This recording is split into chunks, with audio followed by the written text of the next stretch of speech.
Hey Ugandans, I'm Lieutenant Colonel Dewa Kiki, the Deputy Defense Spokesperson and actually the Deputy Spokesperson for the Uganda People's Defense Forces. I was hosted on Alternative Digital. I encourage all Ugandans that this is the way to go. Always watch, participate, give your views and ask questions on Alternative Digital. Digital, the way to go.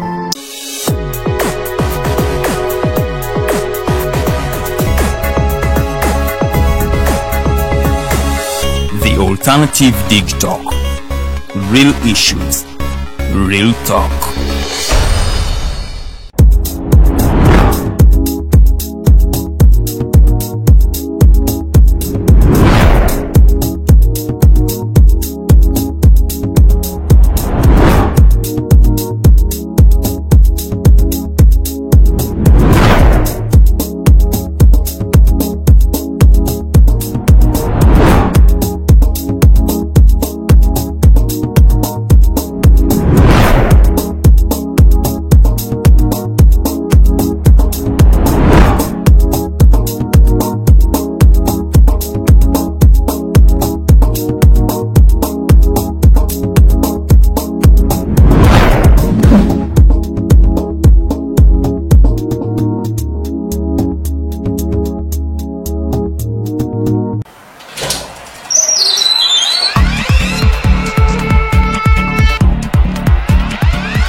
Have got to get up pretty early to go do something.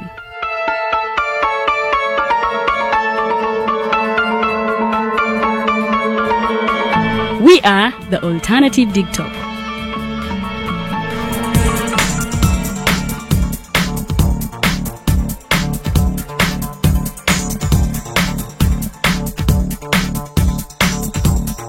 With our mobile studios, we are redefining TV presentation just as technology is setting the pace.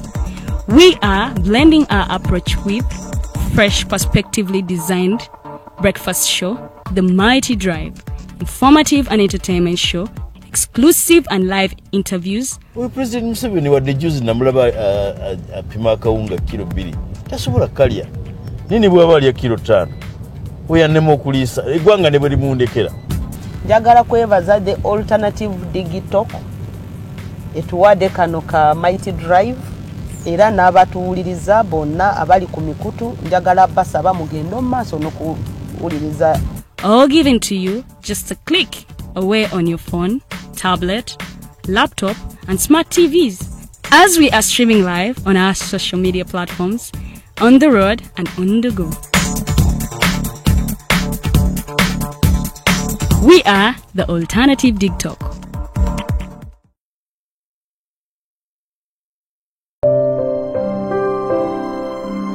Hey Ugandans, I'm Lieutenant Colonel Dewa Kiki, the Deputy Defense Spokesperson and actually the Deputy Spokesperson for the Uganda People's Defense Forces. I was hosted on Alternative Digital. I encourage all Ugandans that this is the way to go. Always watch, participate, give your views and ask questions on Alternative Digital. Digital, the way to go.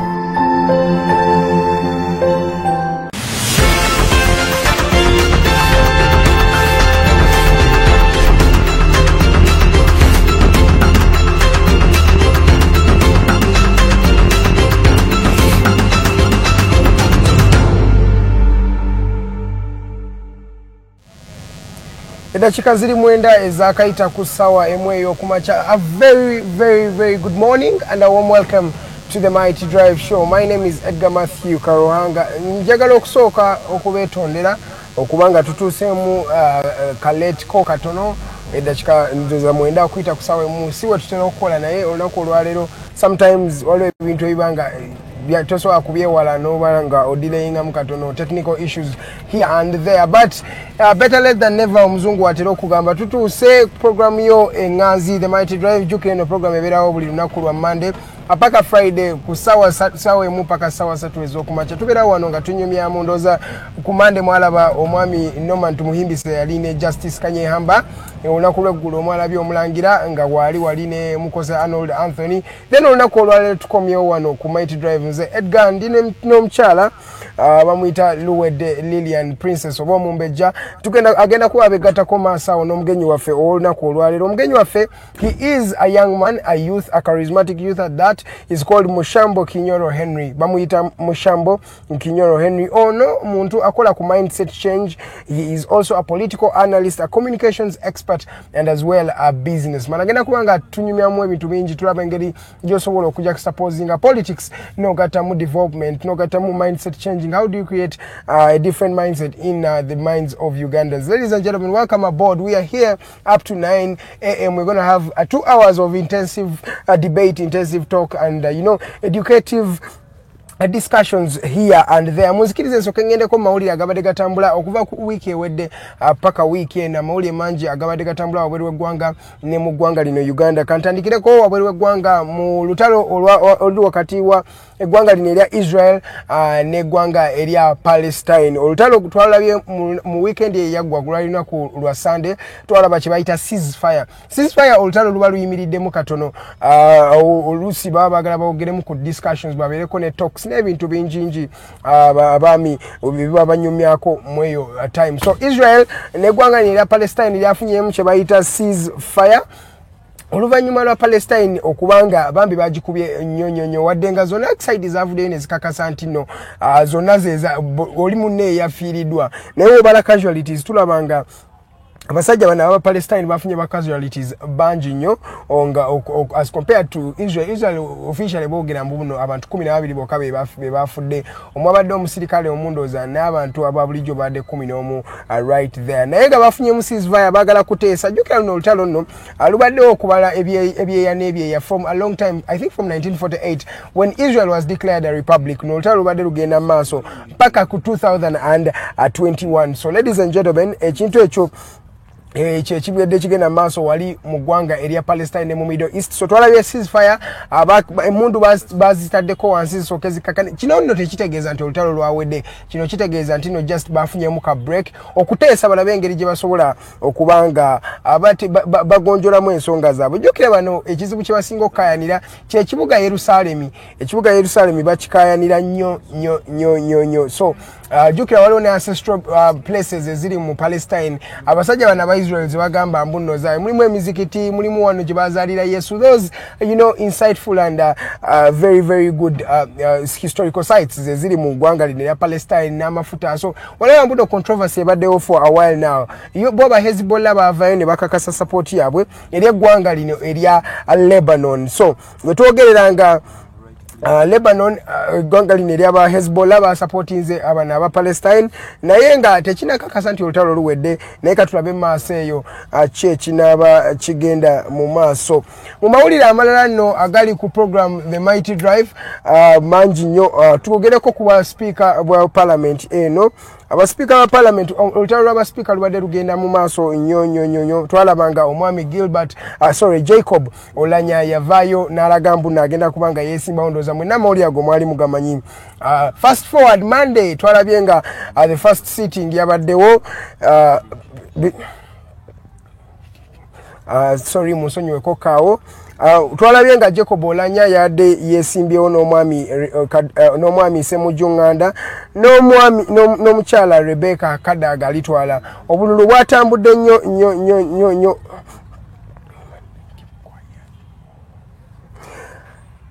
Munansonyiwako ko katono nnyo katugendeko mawulire agabadde gagenda mu race for speakership. Otogera ng'omwami Jacob Olanya yawangudde akalulu kano ak'obwa speaker n'obululu bwadde 310. Then ne tulaba omukyala Rebecca alitwala Kadaga yawangudde yadde wakubiri n'obululu bwadde 197. Then Bambi Ssemujjunganda yasembyeyo oba yebadde owokusatu n'obululu bwadde 15 bwokka. So twalabye nga politics ebadde mungi, political dispensations zadde nyingi, political debates zadde nyingi. Twalabye nga President Yoweri Kaguta Museveni yakoseza kadzize nga president era nga chairperson w'ekibiina kino ekya National Resistance Movement n'alaga nti no manyi asobola okuba nga influencing abantu okuba nga bawagira Rebecca Kadaga yavuddeyo even in the post election speech n'akakasa nti no yabadde alina okukuba amasimu n'agakubira bano abasajja basekinoomu abawagira Rebecca Kadaga n'abagamba kati mumanyi pate eyimiridde esazeewo nti no ono omwami Oulanyah yagenda bakwatira yagenda bear flag bearer, so you're either voting Oulanyah or you're out of the national resistance movement. Twalabye nga politicking eno yalaze ekino ekintu mbuno omwami Yoweri Kaguta Museveni asobola okuvaayo na influencing a lot of decisions. Jeke nyini kabwejumbira Saabalwanyi yabaddewo in the parliament, in the 11th parliament, in their first sitting. Ngaliwo the whole day he was there witnessing what was going on, how the MPs were voting, and some people were claiming that omanya abadde akanga bukanzi bantu by his mere presence. Na kino ekintu nali nakirabako era nali nabagamba muno chances za Rebecca Kadaga okuwangula kana akalulu zaali ziri minimal. Why do I say the chances were minimal? Kadaga tosobola kubanga ovudde ku entity ebadde protectinga n'okakasa mbuno ogenda ku side enda n'olowooza kiba kigenda kusoboka. You cannot go against the NRM as a party because first of all NRM has the highest majority in parliament, but MPs baweranga bisatu na 300 and more members of parliament aba akiraze wano mu kulonda ntino bagenze with what the party decides. President Museveni calls the shots, and when he calls the shots, trust me, they stand to lose more who are supporting Kadaga. Remember, these guys are new incoming MPs. Most of them, 70% of these guys are new. So there is a Fongabe permanent secretary, minister, and many of those. So if you want to be in the good books of President Museveni, trust me, you will have to oblige by what President Museveni says. So President Museveni avayo ne balagambu no sake. Your Central Executive Committee is supporting omwami ono Jacob Oulanyah. Ye Rebecca Kadaga nagamba bamulemesa bakola chi yayogera binjinji n'akakasa nti no agenda kujanga independent era mu independent bwe bambi surprisingly bamukubya akalulu kabadde kamanyi nyene enkona nenyo aba MPs aba opposition bo bamusupportinze na ye party yeke nyini yamulaze nti emuvaamu at the last hour. So ladies and gentlemen, kyaswaziza nnyo omukyalo ono Rebecca Kadaga. She has been in politics from 1989 yasooka okwesimbawo nga MP wa Kamulia district omukyala era okuva ekifo abadde nakyo paka 2021 olero achali MP wabwe naye it is so de-shaming or ashaming okubanga asobola okuvaayo n'agenda n'asobola okubanga oyomanyi avayo nava kuwa speaker nagwa ekigowo ekityo okudda ku just a normal MP era utwamulabenga avayo na congratulating bali tibana namala kubala bululu na congratulating munne Jacob Oulanyah na mugambo manyi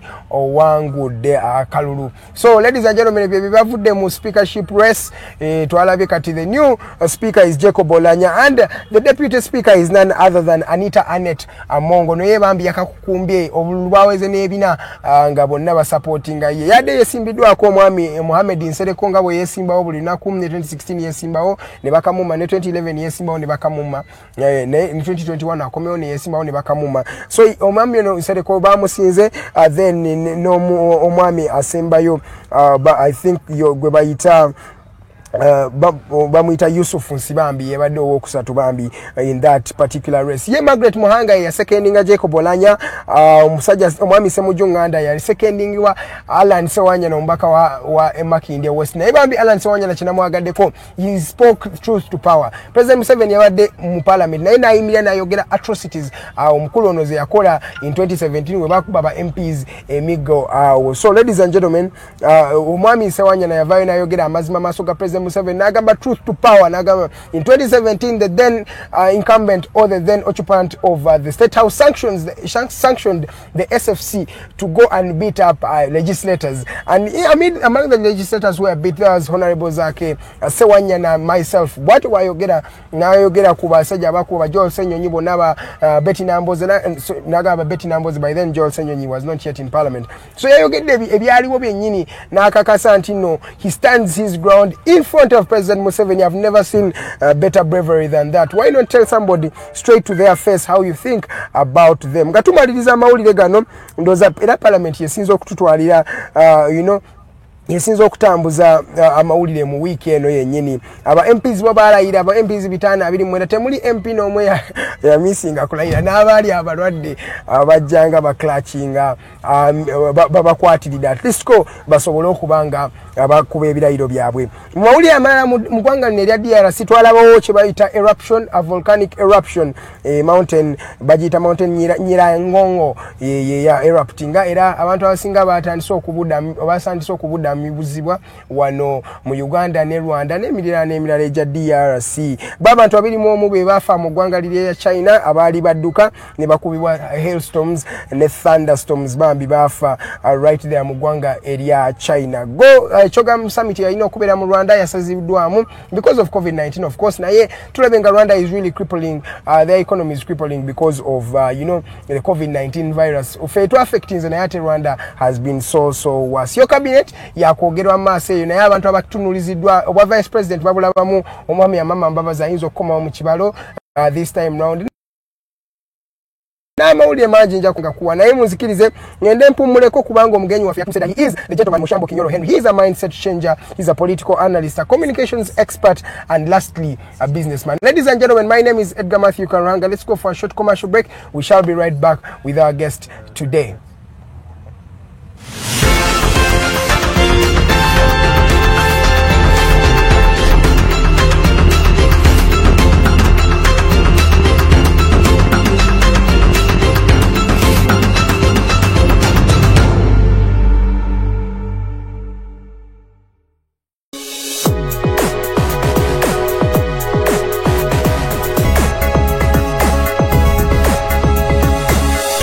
Alternative Dig Talk.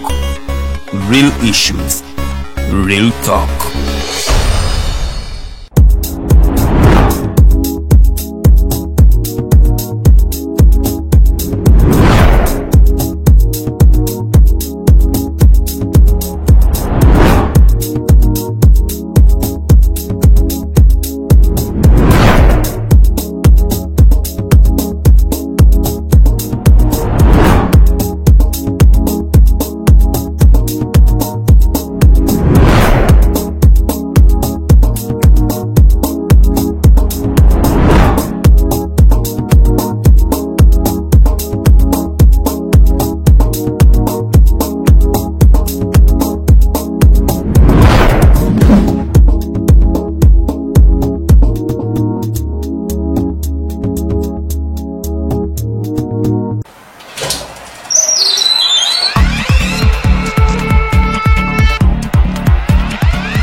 Have got to get up pretty early to go do something.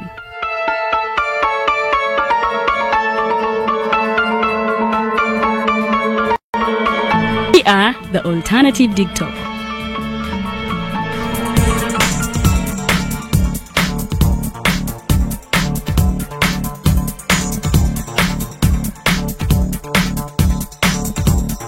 With our mobile studios, we are redefining TV presentation just as technology is setting the pace. We are blending our approach with fresh, perspectively designed breakfast show, The Mighty Drive, informative and entertainment show, exclusive and live interviews. President Museveni wadde juzi namulaba apima akawunga kilo 2 tasobola kalya nini bwaba alya kilo 5 oyannema okuliisa eggwanga ne bwe limundekera. Njagala kwebaza the Alternative Dig Talk etuwadde kano ka Mighty Drive era n'abatuwuliriza bonna abali ku mikutu njagala basaba mugendo maaso n'okuwuliriza.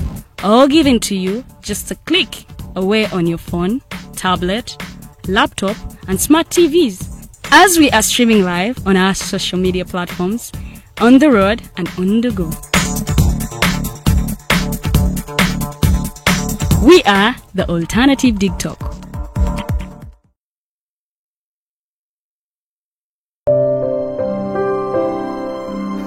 Hey Ugandans, I'm Lieutenant Colonel Dewa Kiki, the Deputy Defense Spokesperson and actually the Deputy Spokesperson for the Uganda People's Defense Forces. I was hosted on Alternative Dig Talk. I encourage all Ugandans that this is the way to go.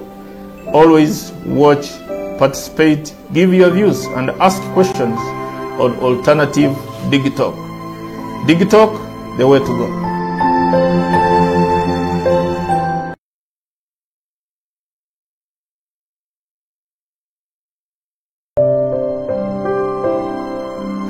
Hey Ugandans, I'm Lieutenant Colonel Dewa Kiki, the Deputy Defense Spokesperson, and actually the Deputy Spokesperson for the Uganda People's Defense Forces.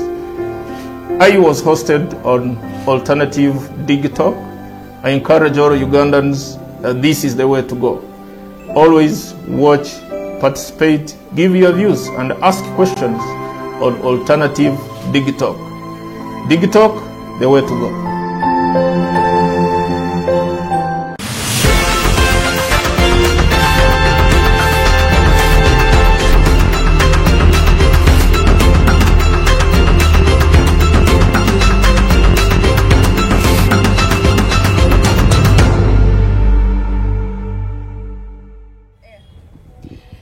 Zira 25 zezakayita ku ssaawa emu y'amakya g'olunaku luno olwaleero mbabuuzako yonna gye musinzidde okubanga mutulaba lunaku lwakusatu mukwano gwange ennaku z'omwezi 26 tuli mwezi gwa kutaano omwaka 2021 mbabuuzako yonna gye musinzidde okubanga mutulaba abatulabira mu ggwanga Uganda awamu n'ebitundu by'eggwanga ate ebyenjawulo mwebale nnyo mwebalire ddala era nga bwakedde abagenzi okukola bamikwano mwebale nnyo mwebalire ddala kyemukola kyamaanyi munnange obanga wakedde novambuliri noleke waka nogenda okunoonya ekigulira amagala eddiba then ekyo kyokola kibeera ate kyamaanyi nnyo nnyini ddala manya nze omumbeja Luwedde Lilian andi ne munnange Edgar Matthew Karuhanga ate nga n'omugenyi waffe amaze okuba nga atweyungako omwami Mushambo Kinyoro Henry era nga tumina mu studios tugenda kuba twogera bingi nnyo nsonga za politics twogere ku nsonga za activism ate era twogere ne ku nsonga za business because he is a businessman. Yes, abitegeera bulungi nnyo ebya business, so tugenda kuba nga twogera atubuulire biki ebiganja business z'Abannayuganda okuba nga ziwangala okumala ebbanga eggwanvu. Munnange abantu batandika business naye mu bbanga ttono nnyo ate kikwewuunyisa okuba nti business eyo eweddewo. Abamu bawa ensonga nti naye emisolo mingi naye agenda kuba atubuulira ate biki tulina okuba nga ate tukola so mbaniriza nnyo nnyini ddala era nga olina ekibuuzo agenda ku Facebook page yaffe The Alternative Uganda tekayo ekibuuzo kyo ate tugenda kuba nga tukisoma gwe alina kyobuuza oba kyowabula still genda ku Facebook page yaffe The Alternative Uganda obeere nga munange obiteekayo nja kuba nga ate mbisoma mu ssaawa yaffe ate eyokubiri still The Alternative Uganda ku YouTube munange genda subscribing ku channel yaffe olabe shows zonna zobadde osubiddwa olwa internet oba olw'okuba nti olw'obuzibu obumu oba obuteebereka munange zibeereyo ku YouTube channel yaffe noziraba bulungi nnyo nnyini ddala nobeera nga munange ensonga zonna ate ozinnyonnyoka so mbaniriza era katugende butereevu ew'omugenyi nate abuze kuba tulaba then oluvannyuma tugende mu maaso tusanze okulaba ssebo kale nange okubeera wano neeyanza aba Alternative okumpa omukisa okulabikako ku Digitalk. I think Digitalk is one of the top digital TV stations now that we have in Uganda. Better still in East Africa. Ndi wa mukisa okubaako nammwe era namusa ku balabi ba Digitalk. Tusanyuse okulaba ate mu studios olunaku luno olwaleero. Kyenjagala nsooke mutandikizeeko. Kinyoro, is it okay I call you Kinyoro Henry? Yes, sure. It's any name, eh? Mushambo Kinyoro is even a preference. It's a preference, okay. Yeah. So Kinyoro, how is it that you can do 4 different things and you're a communications expert, you're a businessman as well, you are a mindset change activist, and you're also a political analyst. How is it that you can do all these things? Do you know many things and you're a master of none, or why is it that you can help? I am indeed a master of none. However, all these things support each other. Okay.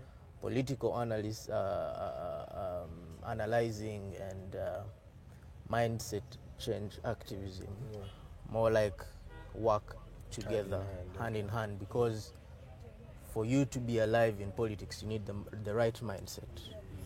So it starts with activism. whichever side you want to take it. You can either be in politics. You have activists, yeah, in the politics, but also there are people in politics who are not necessarily activists. So, but it is important for someone in politics to have the attitude of an activist. So that's the reason as to why some people do activism, because they want to pave way for politics. Absolutely, absolutely. And then business, you cannot survive on a single income, especially in this country. You need to find many avenues of an income, or else you will start touching into coffers that don't belong to you. Yes. Okay, Mushambo, before we go in further, we want to just know your story, because as the Mighty Drive, we believe that your story can inspire youth out there, or you can learn something or borrow a leaf from your story. So let us start from there. The evolution of Mushambo, where do you start from? Where were you born, and the schools you went to, and what is your life story? My life story. I am a young man who is born here in the Central. Okay. My parents with a Western origin. I went to school here in Central. I think I started out in a very small school that is now a crusade. I normally joke with that. In my kindergarten, they are now crusade ground. The last time I checked anyway. I normally use that for a joke. Okay. I went to primary school here in St. Kizito, went to Homies Dalen. I went to Nali ISS, finished my senior 6 in Pride College School. Yeah, but is PG, right? PG, yes. Oh, okay. I also attended my university at Uganda Christian University. Throughout my life in school, I realized that I had a calling upon myself into the aspect of leadership, and that is what drove me throughout school. Okay. Let's talk about that leadership aspect. Were you a leader from way back, let's say in primary, were you a prefect, then in high school? What are some of the leadership roles you took up as you were growing up? Actually, in my primary, I was a very shy man. Okay. And well, just a brief story. When I was young, my father used to take us to, I hope he's okay with me saying this, he used to take us to functions. Okay. And then he would ask us to introduce ourselves at the function. Every time I would finish introducing myself, and I hope this inspires someone out there that is timid in speech. And we have many people who are timid. So whenever I would try to introduce myself, I would cry because of the fear. Then you have a trembling voice, and then you end up tearing a tear or something. And that was me in my young time. Then in my inner self, I started to ask myself, how come other people are able to express themselves? So we used to have there are red and green flowers of the time, those ones that had a sugary, I don't know if you guys know them. So I used to use that tree as my audience to teach myself how to speak in public. So it started, my first audience was flowers. And I started to speak to flowers so that it can help me build my confidence. And from there, I think around my P6, my P7 in SETA boarding, I used to now get topics like timekeeping, and then I would address my friends. And that is how little by little I started to develop. So by the time I went to high school, to secondary, I had built a certain sense of confidence in myself. And then I started to believe at that point that I could be a point of change to people because I had seen it in myself. And so that is how I started to think about becoming a leader. and starting to influence people's lives. So were you a leader in high school? Did you do leadership or you waited for university? I did. I think I was the very first role I took was a timekeeper. Just like I was giving speeches about timekeeping. So now here I was here, timekeeping in Nalia, I think in my senior 2 and my senior 3. Which year was that? 2011, 2012. Oh, that was in senior 2, senior 3? Yes. Oh, okay. And then, of course, I took on responsibilities in the church. Here in Bugolobi, I headed I was the chairperson for the high school goers in the church. I have also been a praise and worship team leader. I don't know how that happened. I still don't know how that happened. Wait, and I hope you didn't hear that. I just hope you didn't hear that. The Mighty Drive, we have that. And then thereafter, I think I went into operations. Little by little as a team member. In my A level, I had an opportunity to be a head boy, the speaker of the school. I was the president of almost all clubs apart from the Nkova Zambogo. Also in my O level, I was the president of the Scouts. Oh, okay. By my senior 3. Yeah, so just in a quick look through. So that is really a deep resume. If you're talking about experience, that is a wealth of experience. But before Lillian comes through, I want to ask you something really small, but we as youth go through challenges while growing up, and some can be financial, then some can be more emotional. Do you have some of the challenges that you went through as a child, some experiences that you feel taught you something as an individual? Like you talked about that time when you were talking to flowers, trying to gain your confidence. Are there some other challenges you went through that you think other youth also go through in their day-to-day life that you feel you can give them a way of overcoming such experiences? I think in my early days of school, I think I was not a very, very good performer academically. And many at times people have been pushed to the wall because they have not performed as expected. They're not getting the D1s, they're not getting the D2s. And so that sometimes, if you're not careful, has an effect on your self-esteem. But for me, that was a strength because I knew even when academic excellence couldn't come, I had an attribute to force myself, have social excellence, and excel in other fields of life other than excel and academically. And that is what is outstanding today. Today you don't move into somebody's office and tell them what good GPA you had or what outstanding grade you had. But I think that's what you're taught at school. It is very unfortunate.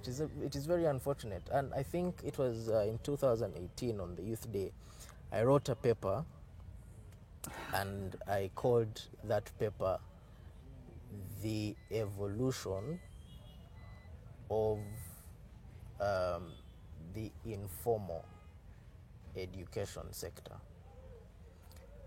And I was saying that that is what we need. That is the kind of education sector that we desire in Uganda.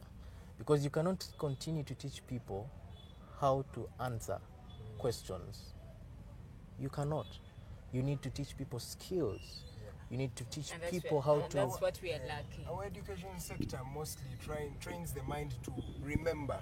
Exactly. Remember things, but it's not teaching them how to maybe think outside the box or something like that. They're just testing your mental, how you can remember things. And I don't know how that really makes sense in this day and era. And you see, young people in Uganda need to understand that they need to be in the position to cultivate knowledge.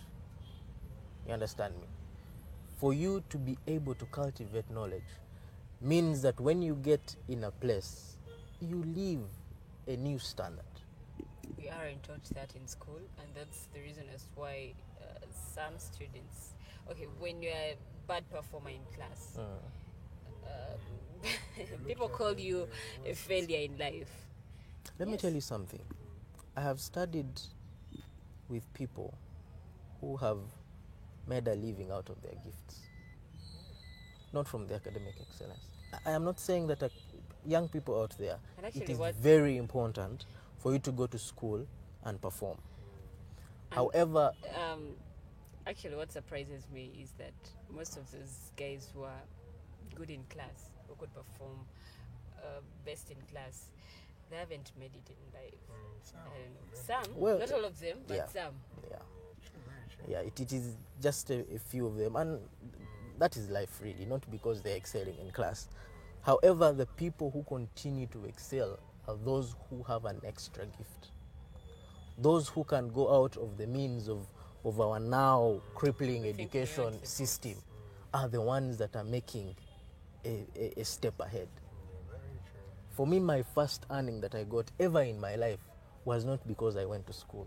It was because I had trained myself how to speak. And so I was invited to an occasion, and then there I was an MC, and I was given small money. That is how I started to earn some little money. You understand me? But maybe I would never have earned money until, I don't know, even now. Yeah, you have to wait for papers. Because you have to wait for a transcript, and then a transcript is out, and then you have to work for 3 years, 4, 5 years to look for a job. And when you finally land the job after 5 years, they tell you need a 3-year experience. But you have been 5 years down the road, you've not been having a job, and here you've been asking, they are asking you for a 3-year experience. Still about education, how is our education system? Are they training job creators or job seekers? The education system, it is unfortunate that we are following the colonialist education system, and it is very contemporary. It is training more cram workers than knowledge cultivators. When you talk about knowledge cultivators, omanyi abatulaba wano nfunye ne message bagamba banaye oluzungu lungi njagala blending in Oluganda ogamba knowledge cultivators. What do you exactly mean mu lulimi lwaffe luno? Soko kitunyonyole in our layman's language. Kyengezaako okutegeeza nti tetulina batonzi baki knowledge, how can I say, tewaliwo bantu basobola kwetondera magezi, omuntu ne weeyiyiza newetandikira owulira tusobola kusurvivinga mu mbeera nga waliwo kye bakukoledde. Eyo system yaffe kyetusomesa nti nomala okusoma vaayo mu ssomero, vaayo mu university ng'ofunye first class, funa omulimu omulungi otandika okufuna ogwa mu kirooto ky'oli. Some of us even fear to start. I mean, the starting point. Tosobola tandika nga tewali akusomesezza tandika. Ovwiki wano kyetutayina wano. Kyekyo kyetutayina mu system yaffe ey'ebyenjigiriza. Juzikawo ndowooza ebya corona nga tebinnajja. Waliwo curriculum empya. Era nga nsaba nnyo gavumenti egezeeko okuimplementinga curriculum eyo. Olw'ensonga nti curriculum eyo yali egezaako okulambulula nga etugamba nti omwana ajja kusoma bino ebya bulijjo bye tusoma zi chemistry biki ebyo okuva ku makya paka ku ssaawa nga 8. Okuva ku ssaawa 8 omwana atandika okukola kye bayita co-curricular activities oba ebyemikono. Kati ebintu ebyo byebicultivatinga amagezi. Omanyi ebintu bino bizibu, mindset eno nzibu nnyo. Bwe twali in school nga batugamba nti omuntu akoze ebintu oba ebyemikono oba omuntu agenze mu technical school, at times aba si mugezi nnyo oba abayina amagezi matono oba si kyo nga the family is not financially stable. Kakati kankugambe China abantu abakoze nnyo be bakola emirimu eja gavumenti abantu abakuguse nnyo emirimu gineno gye tusingira ddala okunyooma China be bagikola okubeera omusirikale China obeera excerinze nnyo wano e Uganda muntu wagenda mu magye ogamba kyagana yeyo mindset gye tulina naye twerabira okumanya nti no buli omu waali buli omu kyakola alina kyayongera ku ggwanga. What do you mean? Exactly. Kyenkugamba nti ffenna ate yendowooza embi eyaffe ey'abavubuka olwaleero tulowooza nti no gavumenti ffenna egenda otuwa emirimu. Buli omu gwe tuyita nti mukadde ne wava mu ofiisi leero tujja kusigala n'obukadde bw'abantu abatalina mirimu. Naye yembeera tulina okukola ki okugyeteekateekera. I think ekyo kivuba mu ssomero because bw'oba osoma mu ssomero tebakusomesako kugamba nti ogenda kuca ku makya oba oyoleka sasiro. Buli omu gwe basomesa bakusomesa nti ogenda beera musawo engineer oba pilot oba anti endoza naffe kwano kye tugamba nti no tutandise tutya okuinculcating ebintu webityo tulewe kulagamba oli wagenda mu bwamakanika yali musiru okitegeera oba wagenda mu kutunga musiru oba mu byenviiri because bakidabinze nnyo nti nagenda mu byenviiri abeera ng'obwongo bintu byalema class biki but who says success is achieved in that class because n'ebintu bye tusomako kati nze I'm going to give you an example Henry mu journalism class yange tusomye journalism naye ebintu byensomye abantu eyasoma mu 2005 2004 2003 nga social media tena bana kujja naye byasomyeko naye we are in an era where with there is data journalism kati obanga tosobola kola data journalism oba ogenda kola journalism chi and today digital actually but journalists even pity you them more because now everybody has become a journalist. Yes so how different at are the you top from, of my phone I am a journalist. Henry here how at different? The top of my phone I am a journalist. I know a friend of mine, a very good friend of mine with whom I went to school. Yatusomeranga amawulire nga tuli ku ssomero. Era nga nze naye twagambanga nti we shall influence this country. But because of the education system, somehow he found himself in a procurement class. Yes. In Makerere. Very true. When he went to the procurement class ndowooza nalabanga byalimu tebitegeerekeka. Today he's practicing journalism. But he has not been to a journalism class. He could be having a few certificates he has tried to gather here and there, but he started because he had a gift. Not because he had a passion, he had a gift, he started to cultivate a knowledge, he started to look out for, and actually I think Solomon Selwanja is one of his mentors. He started to look out for people who understood the business and he picked knowledge from them. Wow. And today, he is in one of the best TV stations and is serving there. Henry, how do we change the mindsets of the youth out there right now? The ones that are growing, who are just learning the art of life. What should they do? What advice would you give them in order for them to change their mindset to be like, Asolo Kubanga, he feels comfortable doing maybe a job that maybe it doesn't necessarily need you to sit in class. What should you tell them? Mindset change activism is a very hard thing to do because you are dealing with people's historical backgrounds. And you need to tap into that. You first need to tap into the yesterday if you want to influence the today and the tomorrow. But what young people need to understand is that it doesn't matter who is looking at what you're doing. The result of what you are doing is what matters the most. Because many at times you say katins ngene mbwa makanika bananda babatya n'ebintu yange. And that is why people fail to cultivate something out of themselves, to cultivate a skill out of themselves. But also, some parents could be the issue. Zenjagala obeere lawyer, zenjagala obeere doctor, and that is a big problem. We've had musicians that is a big problem. And then they do other things. Yes, but how about if that young man started working on that gift of him singing from the time he realized that he had the gift. You see children, you see yes, you see in China, in these developed countries, someone starts to innovate at the age of 3. Yes, nalaba one time in China ejoyogede ko ngabana ba assembling amasimu myaka ena assembling ene simu bweti nakiteeka wali ne wano Uganda ku myaka ena oba okola ki kuzanya masasi. We are instead dismantling that. So simu gisangawo kuba wansi and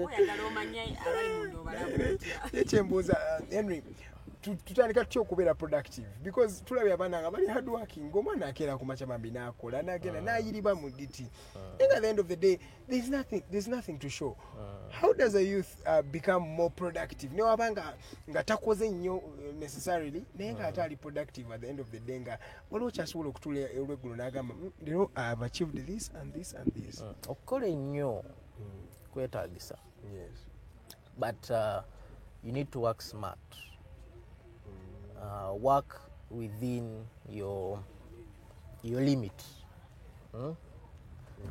Setting targets nga obadde osobola okuzifulfilinga. Ndowooza ekisinga okutumalamu amaanyi kwesetingira nnyo targets za wala nga naawe mu mutima okimanyi kino togenda kifuufiringa. Kati nobeera first of all nobeera ng'oli emotionally broken. Osobola okukiyita okukkiriza naye kikwaffectinga nti olwaleero wembanga nesetingidde nti nogenda kufuna emitwalo 8 nengenda nenfunako gumu ngenda komawo ewaka nga nkoze eki oyongobedde nga ndi broken enkya sirina motivation egenda kukola ki eddayo kukola naye wennesetingira target gye nsobola okufulfilinga nengenda nemanya nti no okay fine eno target has been fulfilled because oyina okusooka no monitoring a market gy'oli mukukoleramu. Is it a must to fulfilling that target? It is not a must. It is not a must that you must fulfill, but you look at, like I was saying, olaba market gy'ogenda okukoleramu nogamba nti okusinziira nogipredictinga nogamba okusinziira ebintu gye bikolebwa mu eno market kino kyensobola okujjamu ate results teziyinza kubeera za ssente zokka. Nze nina events zenkoze nengendayo nga basuubiza okumpa ssente ne batazimpa but I still come back happy nga manyi nti no I have created an impact. Owulira kati ekyo ffe kyetwerabira ogamba kati ssente ezo nosettinga target nti nonze buli ampita ku mukolo alina okumpa ki motivation yo nebeera sente which is wrong. Yes, kati obeera onarrowinze targets zo naye nga mu buli kitukola buli bwogenda oba ofunyemu sente oba tofunye oba ofunyemu knowledge oba ofunyemu experience. So the problem is that we at times we also don't want to invest. Not that we don't want, but we have closed our minds and we have limited it to monitor again. Yet we forget that some of these things are a process. You understand me? Bw'oyagala business ogitandike leero enkya ofuna obukadde 10 tekijja kusoboka. Andi omanyi abavubuka b'ennaku zino twetaddemu ekintu ky'okwagala ebintu by'amangu naye olaba ne kati the things we grow. You grow a bean today in the morning, you harvest it in the evening, which is not you cannot really, you have to water it. Keep on you prune, keep on cultivating the garden until that day you normally get fruit out of it, and that should be the process everywhere. Henry, before you go for a short commercial break, we want you to talk about creating networks. How do young people now learn to create networks, to tap into people who may be of help to them or maybe build them in some way or any other? Abantu abasinga tebamanyi kukola mikwano, tamanyi ngamba kati alabye ddala Sudira ono n'amuconnectinga konti ya kuba ate nga olaba nga Sudira ayinza okuba ina opportunity yange. How do we create networks at the end of the day? Well, Sudira, anyway, maybe that was just an example. Yes, it was an example. Nena kuzino tuyina engombo of I know a guy who knows a guy who knows a guy who knows Museveni. And that is very important. That is a network. Gwe buli wogenda, make a friend. Tomanyi muntu oyo encha kyayinza kunkolera. That is the essence of making a network. Nti buli wogenze gezaako okukkiriza abantu omanyi all the time. Ubuntu buno. They have broken our networks. They have broken our Mbadde manyimbo no kati ate amasimu gegaleese networks. Ngenze ku mukolo nsigadde kuno kuliko abantu bapya. Waliwo omuntu asobola okumpa diiru. Akulyawo atudde. Ndi wano ndi ku simu. Bitubira nnyo mbakyala bano buli ssaawa. Ndi ku simu. Abakyala nedda abakyala nedda. No, tumanya abakyala most of the people who like to delve themselves into the phone a lot. Exactly. For me, I don't want to point fingers anywhere. Yes. Because we may think that this is a problem of young people. Yes. But you go and people of advanced age now bali awo ali ku event asereza. Let me tell you, there was a statistics that was made. Yes. Because we tend to say that we use these phones very much. The statistics that was made is very worrying. Njagala ogenda onoonye. In Uganda, what we use the internet for. I don't want to say it here on the set. And then you will know that actually we are not using these phones for the right thing. By the way, true. Abantu bali mu following Kim Kardashian. Bamanyi we yasuze. Naye atuno omuntu tomanyi kyakola. Ate ngono yakuli Kardashian ali million meka. Exactly. Ono muntu ali very relevant to what you are doing as a career. Tumanyi ayinza okugamba essaawa eyo n'akugamba nti nno kaakati nze nina enkyambadde nina event gye ngenda okukola naye tetulina service provider. Nina ballooni zange nsobola obba supplyinga ballooni ku event.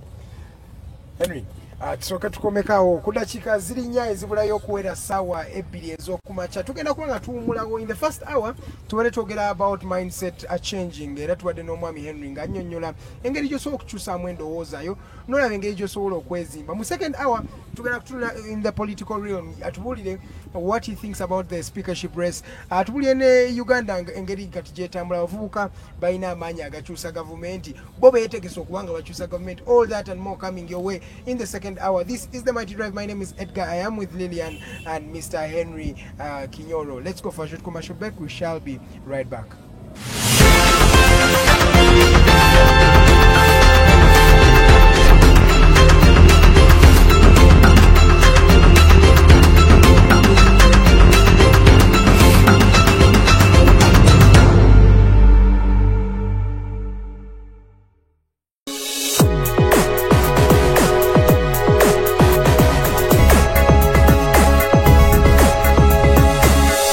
Alternative Dig Talk.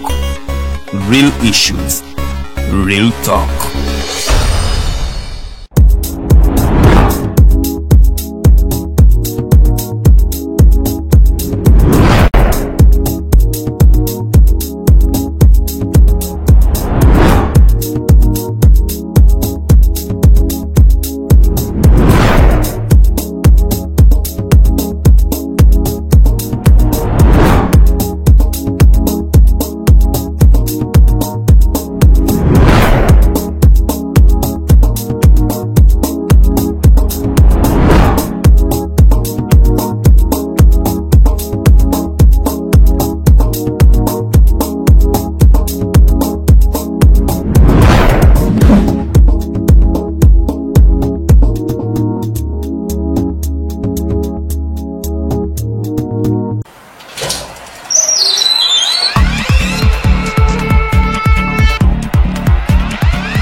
Have got to get up pretty early to go do something.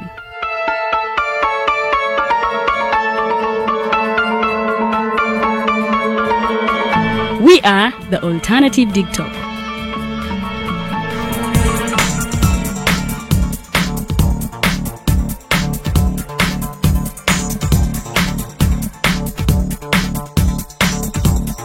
With our mobile studios, we are redefining TV presentation just as technology is setting the pace.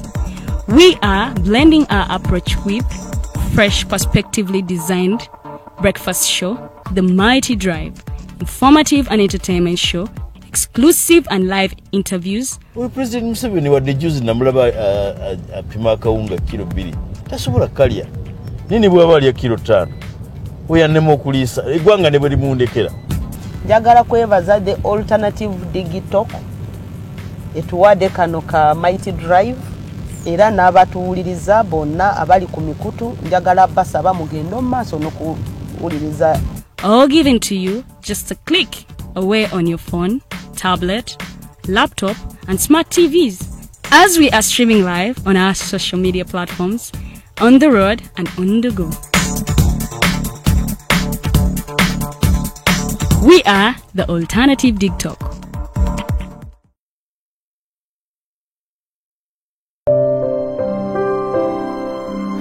Hey Ugandans, I'm Lieutenant Colonel Dewa Kiki, the Deputy Defense Spokesperson and actually the Deputy Spokesperson for the Uganda People's Defense Forces. I was hosted on Alternative DigTalk. I encourage all Ugandans that this is the way to go. Always watch, participate, give your views and ask questions on Alternative DigTalk. DigTalk, the way to go.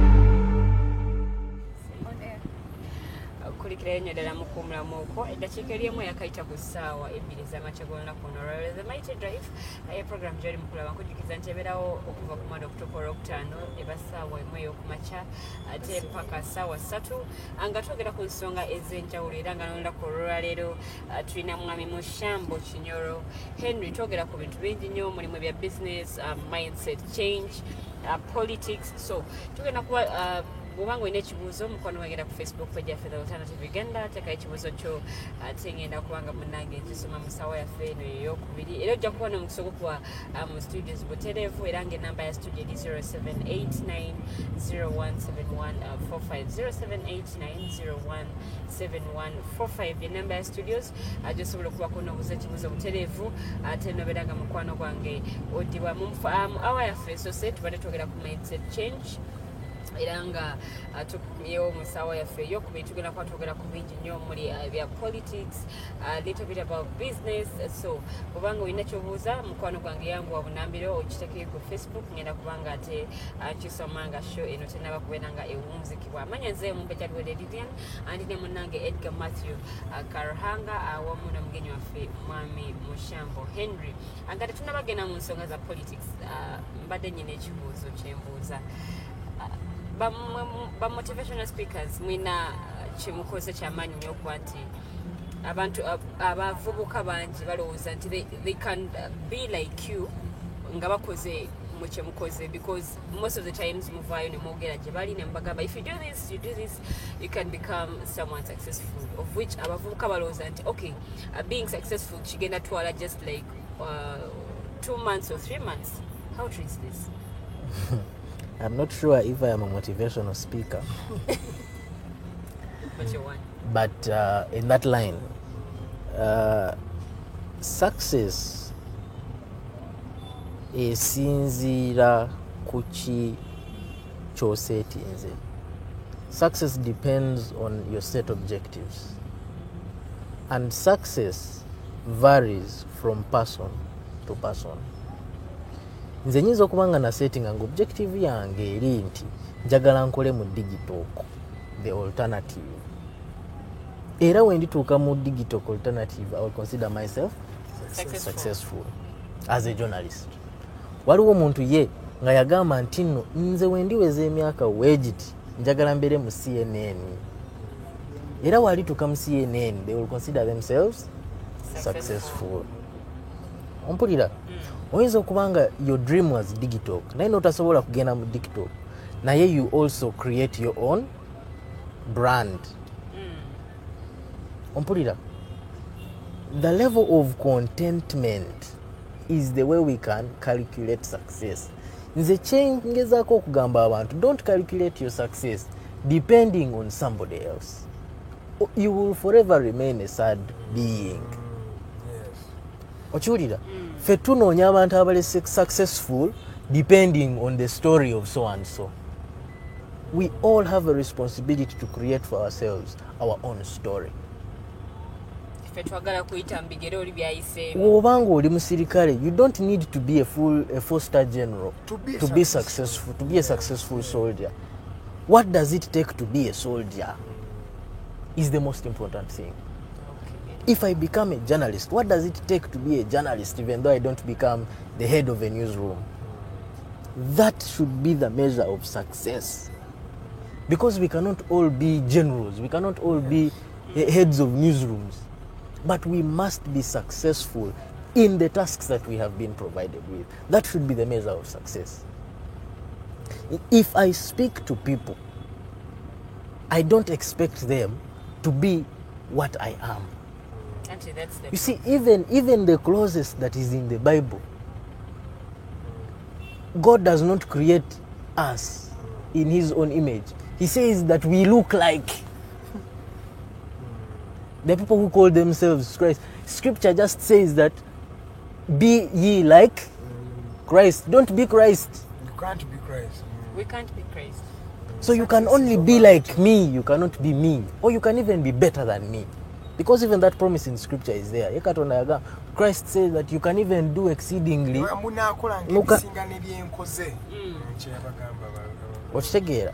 So it is impossible for you to be what I am. It is impossible for you to be what your, what do they call them? Mentor. What your mentor is. You can only be like your mentor or be even better than your mentor. And I advise people, be better than your mentor. Work at being better than them. And some people work to beat them. No, don't beat them. They work to beat them. Don't beat them. No kusingo, no. I think about alabanga ya failings in life. No, just measure it. The art is simple. Measure your success on yourself. Compare yourself yesterday and today. Don't compare yourself to anyone. No, be the, if you want to compete, let yourself be the competitor. Yeah. I was talking to a friend last night and she was telling me, you know, Lucy Nelabanga, she's by the 23. Yelabanga tali successful ataina watu say she was looking at herself like, you know, she's nowhere. I'm like, hey, look at yourself yesterday. Are you the same as yesterday? No. Look at yourself a few years ago. How did you look like? Anyway, actually, them. Oh, exactly. By the way, mutukubireko in live osobola okwogera n'omwami Henry. Henry, naye kati tuveko ku topic gye twaddeko ya mindset change. We judge there maybe later in the hour. Let's talk about politics. You are a political analyst, and as we're speaking right now, Uganda has, I don't know if it's a transition, it's still the same. We've sworn in the same president for the 6th time. For the 7th time. The 7th, that Rujia Miake Kumi Jaso Kayagamba and Jojo Jarija Katitua from 1996. Let's talk about the evolution of Ugandan politics. Where have we come from? Do we have anywhere we're going, or we're just evolving around the circle? Well, Uganda has made its strides towards building a democracy. Nayenze bulijjo kyengamba abantu no democracy gye twogerako twagidefininga, twagitegeera oba tuli awo tubugabuuzi tutambulira mu kintu kyenakugambye mu kusooka. We need to cultivate knowledge. Kyetubulamu tulina okuddayo nga Uganda ne tugamba ffe system kyetukolera, kubanga tetuyinza kubeera mu democracy nga tulina ne authoritarian rule in region Z, ng'okyalina zi kingdom. ate Bungereza ejja kugamba ina democracy naye nga balina kabaka. Let me tell you something. All those are contradictions. They are all contradictions. The governance system, the way it is run here, is not the same the way it is run in the United Kingdom. Completely different. In the United Kingdom, the Queen is the principal. In Uganda, who is the principal? The president. Bifanaganira wa. Tebifanagana. Bino byetulimu byakubudisa government ekyuse sitegenda kukyuka.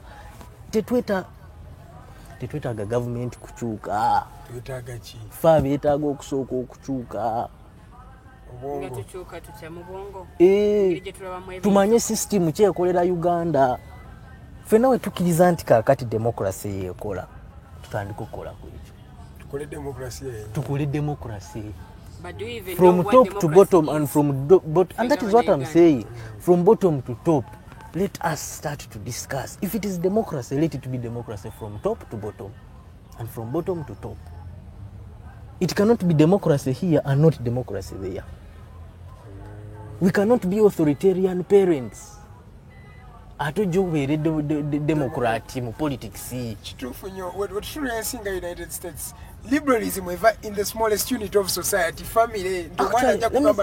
Get out of my room. Exactly, in politics, and that is politics. Because politics defines society, family, as the smallest sector of society. And that is where politics starts from. The politics tumutandikira ku district. Ate kati politics gyali mu ssomero HP headmasters tusenagamba nti gundi ajja okubeera HP weesimbewo bakubira akalulu. That is it. Ate nosanga nga headmaster yennyini yeesimbye mu kalulu. Ate naye ng'agamba gavumenti eno mbi nnyo temuli democracy. Akaisomero yakabye. Temuli democracy. Oba omuntu yennyini yavudde ewaka ng'amaze okutowa order ti olwaleero teryafuluma nnyumba emu. Naye n'ajja ku street n'agamba please, we cannot be in such a system. We need to redefine ourselves and understand what system works best for us. Over the 35 years this government has been in power, what system do you think they have been running, and how do we better that system? What should we adapt to have a better system for Uganda? Mr. Museveni has been running what I can call a democratic autocracy. Museveni, Democrat, kusaidie kuchimukolera. Ate authoritarian oludda olulala. Kyovola aba musobola okukola, musobola okugenda mu kalulu naye nga amaze okupredictinga, which is politics. Amaze okupredictinga outcome ya kalulu ako. That is where Museveni becomes smarter than our politicians. Ye politics gwakola wa prediction. And that is Museveni. He has cultivated his experience. He has studied the forefathers of independence, Namanya. He's learned from their mistakes. He has also studied. Whatever you have against Mr. Museveni, do not forget that he is a brain master. He has taken time to study revolutions. Yes. It is not impossible, but it is hard to have a revolution on Mr. Museveni, yes, because he has mastered the art. Yeah, it's true for you. Experience is the best. Odira, naye ffe tuli mu emotional excitement. Museveni ajja genda tajja kulayira. Akatengo luliko kati. Yalayidde. And Uganda becomes an event. Kino kijje kiri kigende abantu ne badda ku bunkenke ate kino, and that is how we have decided to run our politics. We have not prepared ourselves. If it is a transition that we want, we have not yet prepared ourselves for that transition. Nanga yogera. So I don't want to put blame on people. For me, everything I speak on an individual basis. We have not cultivated ourselves enough to manage a transition in this country. So, Gati, let me give you a scenario. God forbid, His Excellency now Mulesa was no Henry. Tragedy. Tragedy kuumula muki. Okwewumuza oba mukama nga mumuza. Because okwewumuza kirabika sikyakujja kati. It is going to be waliwo abagamba a rock, between a rock and a hard place. I don't know what the difference is. Naye bakikozesa nnyo. Kuba byonna biba bikaluba. You're going to see people who are interested in power when Mr. Museveni goes. Even in his Kakunda, there's a lot of things that happen in the politics that we may not be seeing. But there is a lot of political power grumbling within Mr. Museveni's system. In his circle, there is something that is happening there. There is something that is boiling, and it just needs a simple spillover, and we shall know. Of course, there is the obvious: the military will take over. Is that obvious? The constitution mandates that the vice president. My friend, we have seen situations where presidents have died and things have happened. We have seen those situations, and it is likely. Actually, what happened in Chad, for me at some point I looked at it as a masterpiece of what could happen in Uganda if Mr. Museveni does not prepare for a transition. But to live for a peaceful transition of power? It is still possible. It is still very possible. It is still very possible if Mr. Museveni determines to organize the transition. Okay. It has to be him. But the opposition in Uganda is not able to deliver us in a transition. Lwaki oyogera bwotyo Henry? Ekintu kyoyogerako ogamba opposition be bantu abali mu kugezaako okukyusa obuyinza mu ggwanga lino. Actually, I made a mistake. Ntera okubayita the alternative group. Ngammwe mweyita alternative.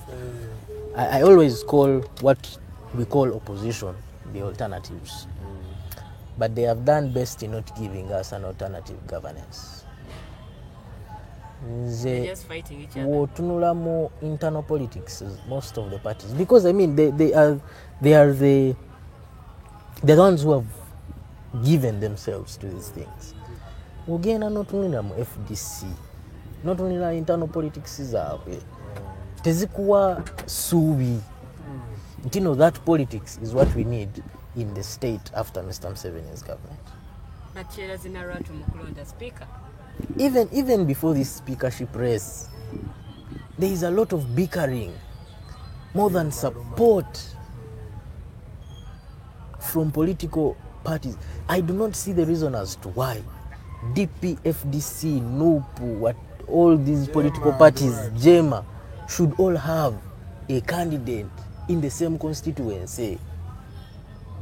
That is the problem. Tegamba yesinga. Bebasinga. Tegamba bebasinga, but then what? You get? When we highlight these things, they call us Musevenists, they call us all sorts of names. But these are the facts. You understand me? How are you going to manage the transition? Yet even those small things, how are you going to put together the country? Let me ask you this question. Do we have opposition in Uganda?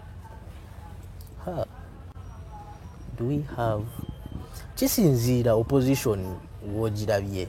If it is about saying no to everything that government does, ekyo kyo tukiina ate tukiina mu maanyi abantu nga tuwakanyiza gavumenti abantu nga boogera gavumenti nga bagyogerera buli kamu keekoze n'akalungi balina okunoonyayo akabi. But is it cultivating anything in terms of giving an alternative leadership? Is it? And you see Mr. Museveni, he is on top of his game. Mupati waberamu ebizibu, he comes and he becomes the referee. Hey, please, hey, you. And he plays his game. There's what he did in the speakership race. Delving a maso yagambye we had our speech here abamaze okulondolanya ntino yatuuse n'alabanga aba MPs bangi abatagala abadde besibye ku kadaga yakutte essimu personally n'atandika okubakubira buli MP yagambye I rang them ng'amagamba yes mpulidde muwagira kadaga naye NRM esazeewo twinoolanya we have given you a candidate. And when you look at this gentleman called people. Yes. And they changed at the last minute. Actually, I think it is PLO Lumumba who normally says that one of the most open people to discussion is Mr. Museveni. Yes. Whether you believe in him or not. Yes. For him, he's ready to sit you down and he tells you what his opinion is. Yes. Nemureasoninga. Amuli babiri ogenda okuvaawo ng'omatidde. Yes, PLO Lumumba yakyogera. That is Mr. Museveni's art. Come, we sit. Let us discuss. Give me what your idea is. If you're in a one-on-one, Mr. Museveni discusses. It's true. And that is why things are still going toward. Of course, he has his negatives, but things are still going towards him because of his character. I think the debate was too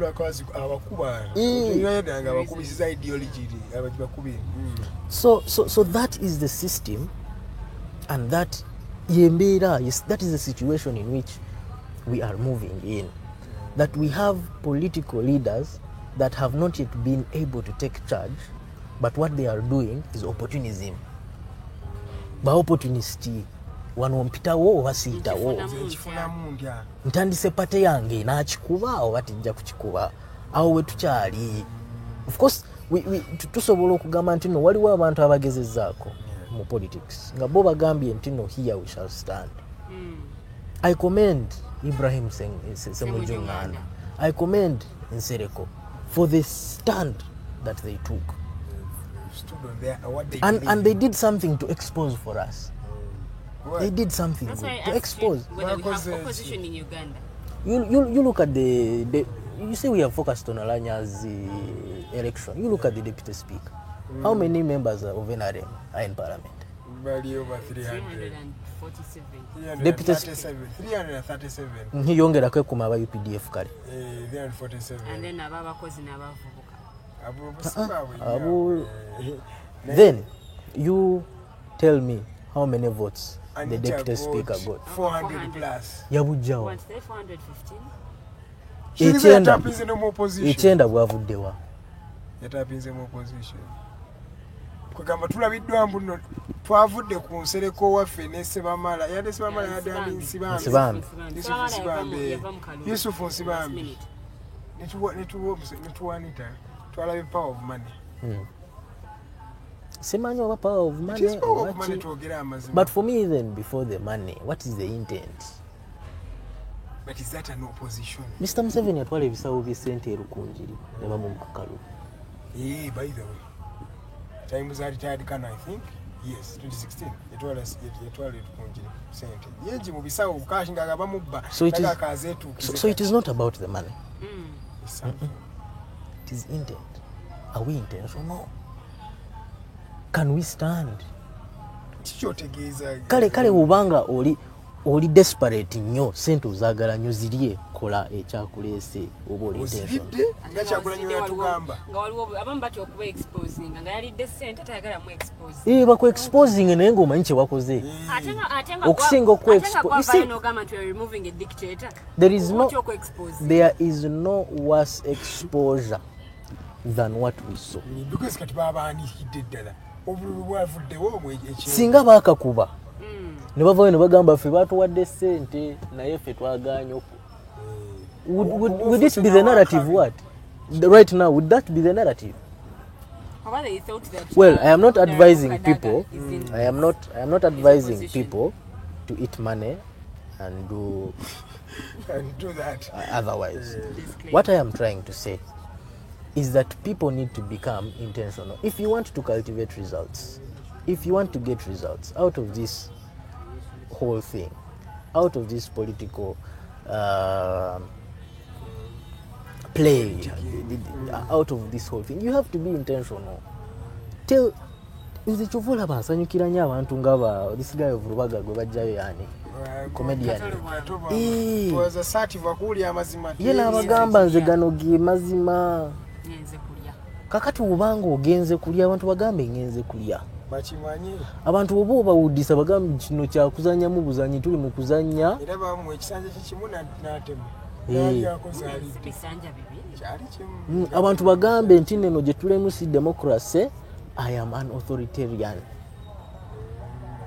Kitegeera abantu even these FDC these people who call them for Forum for Democratic Change, and they cannot even manage a in DP, Democratic Party, first of all, it is only the president who knows when they will have a constituent assembly to elect another president. Nakyo kiri mu constitution ya Democratic Party. Yali abagamba nti akaluka ne wekagwa obuyinza agenda bwo omuntu omulala. Naye n'amala ate nadda n'agamba bannaddipi bakyamwagalawo. Those are the things that we are going through. Owulira Forum for Democratic Change, when they were having the race for the flag bearer for the presidential race, they failed to handle things at Najana Nkumi. Never duka pake katonga. BSJ is nothing in FDC now. Na yeye wakola chi is the one resolving issues. Now tell me if that is not also patronage that NRM is doing. That brings me to a point where we talk about individualism in politics. NRM has Museveni, and Tukirize, Museveni is the sole decider at the end of the day of what happens in the NRM. We have the same thing as in FDC. He calls the shots.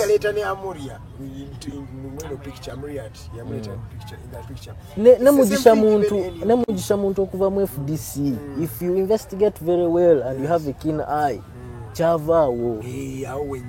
So chembuza individualism eno tujijewo tutyane tutandika okustrengthening institutions zaffe ne political parties zaffe nesibanga sobola okuyimirawo naye nga teziyimiriddewo ku muntu tubanga ekibiina nga ANC ekize nga ki-evolvinga ANC ngamba ANC in South Africa ekize ki-evolvinga nga kikyusa balida naye nga kisigala kikyalina power kisigala kikyalina relevance kyekiri mu Tanzania Chama cha Mapinduzi weri ekyusiza Banyerere kujjeko Kikwete naye bonna bagize nga bagirekawo ate ng'esigala weri political party y'amaanyi. How do we apply it here in Uganda? Those are the start of a political party is very important, and I think Shamuntu is doing the right strides, yes, in the right direction. Yes, okay. Because the moment you individualize your race as an individual, believe me, that is going to be the standard that you're setting. Yes. And Shamuntu has tried his level best to disassociate himself and run a party agenda. The biggest mistake that politicians are doing is that they run individual agendas first, and then the political party agendas later. Tubeera mu political heat awo abantu tebatera kwogera plan ya party. They are talking me, and that is where the problem is. Olira, we are very quick to identify wawe nina amaanyi. In Uganda, political parties survive on the individual's strength. And yet it has to be a vice Chama cha Mapinduzi in Tanzania is different. Instead, politicians derive their strength from the political parties. Yes. Political parties derive their strength from the public. You understand? Mr. Museveni had tried. Yes. Na ye bigenda bimufaako naye. Overstaying in power. Bigenda bimufaako. He had tried to build the standard, the structure of a political party. Naye waneno wendaba nga political, the principle, if is more attractive in the Western Uganda, that is going to be the base of the political party. If the principle is substantial in Uganda, that is the base of the political party. And we have killed political parties because of tribal and sectarian tendencies. Twebereremu. So engombe eyo esenyo political parties zaffe. Singa abantu abatandikawo political parties basobola okudiversifyinga ne babuildinga structures from the word go. From every, of course we can have we can say that the environment is not enabling and all. Now here there is nobody, nowhere FDC tomorrow and they're in power. I do not think there is a political party that comes into power to lose power. They all come to maintain power. You understand? Okay. So you need to find means of operating covertly, silently. The problem here, kurunaku gundi baita ne press conference tugenda era tugenda kulumba tugenda mu kitundu gundi kati nguluza police tegenda kusalako obwe buzibu kitegeeza if you're looking for relevance then you're not relevant. Relevance comes automatically.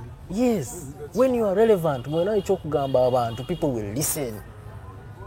If you indeed have something to say to people will listen to you, they will give you an ear. Ojagenda ku stage awo oyogere n'abantu and you recruit 3 people.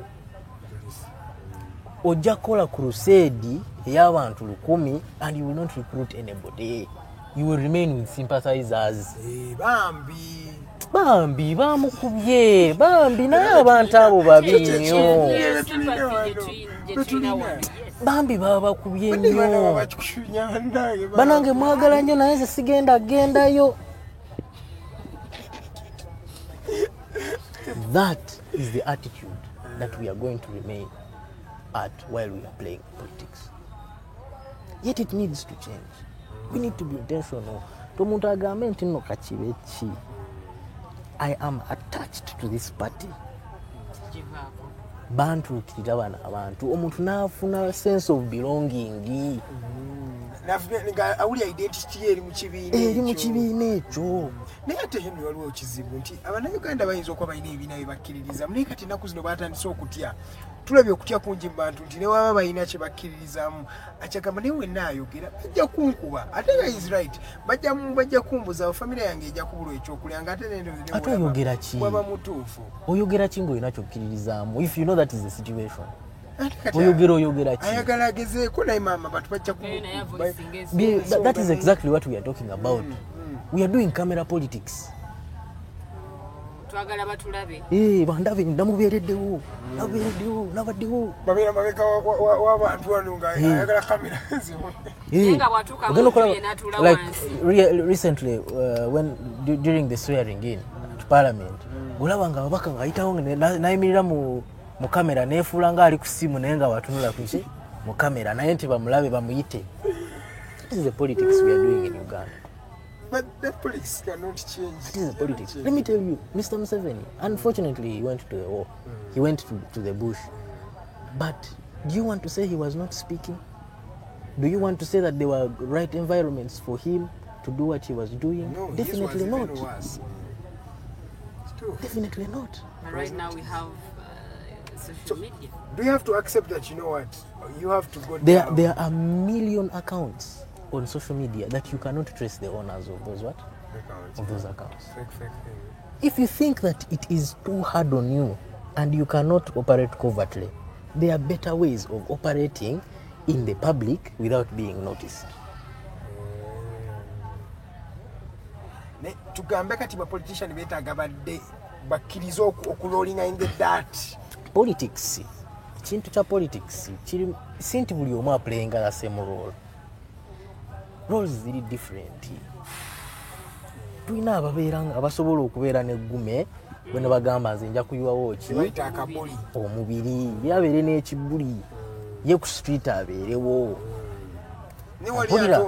waliwo omulala ye ng'ate kati yalayinga foundation oli wagenda ku street kati baneena mu foundation waliwo amuwuliriza eno mu bantu banaamuwuliriza anaafuna attention kati bone batandika okumumobilizinga owulira oli awo oli mu restaurant oli mu kulya mmere omuntu n'akuwa ogenda okuwulira nga alina akaama kakola ki kakkuba okitegeera ogenda okukakana nga mufunye conversation munyumiza akugambya agenda ya political party owulira naye buzibu nti no most mobilizers betuyina si ba mobilizer n'abanga teyenoonyeza kake omuyaye tumwagala omuyaye agenda kukyusa embeera agenda kukola kyo agenda gikyusa gweweereremu agenda kukola kulondo. If it is a political party ebeere political party ng'eyina agenda ate abantu abamobilizingira for that political party let them understand the agenda. By the way, we underestimate. In that political party because it is a wave. It is a wave. Richali wange yatanisewo kapate kangende mubererewo. Mugisha muntu wange nnyo kangende nkole ki? Naye ndabe nti no tomanya ayinza okufuuka president. Tomanya ayinza okufuuka president nanga ayinza okundabawo kati kambeere wani. You don't even know what Mugisha Muntu stands for. You don't know what. Anyway, even though you don't know what Mugisha stands for, it is okay. Understand, what is this political party about? What is the political party providing? Understand it. Are they just hungry for power? That is the point. Let me tell you. Wali ogenzeko mu chaka zenarem. Wavayo lyoti. Ngamba mu bwongo wano. No bwongo ngakalubye mu ideology olabya. Otukayo no gamba. Bana abasajja bayina amagezi. Ensonga lwaki babatwala ekyankwanzi. Bakumye power kumala emyaka. Kyova olaba omuntu wagendayo avaayo akyuse. Not because it is a brainwash. They have understood their thing. Ideology ya Museveni baba gitegedde. Kati ffe ne tugiyita brainwash. Because we are weak. We call it a brainwash. Bali bo bakusomesa.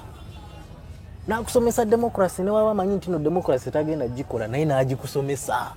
Awo Mr. Henry wenjagalidde okubuuza our politicians bategedde what exactly politics is, because abamu balowooza politics mulimu kwagwa kwenoonyezaamu nsimbi just genda kufuna ssente oba kuvaayo nange bandabe nti okay nange ndi politician.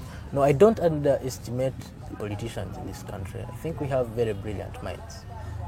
And their brilliance is what informs their actions.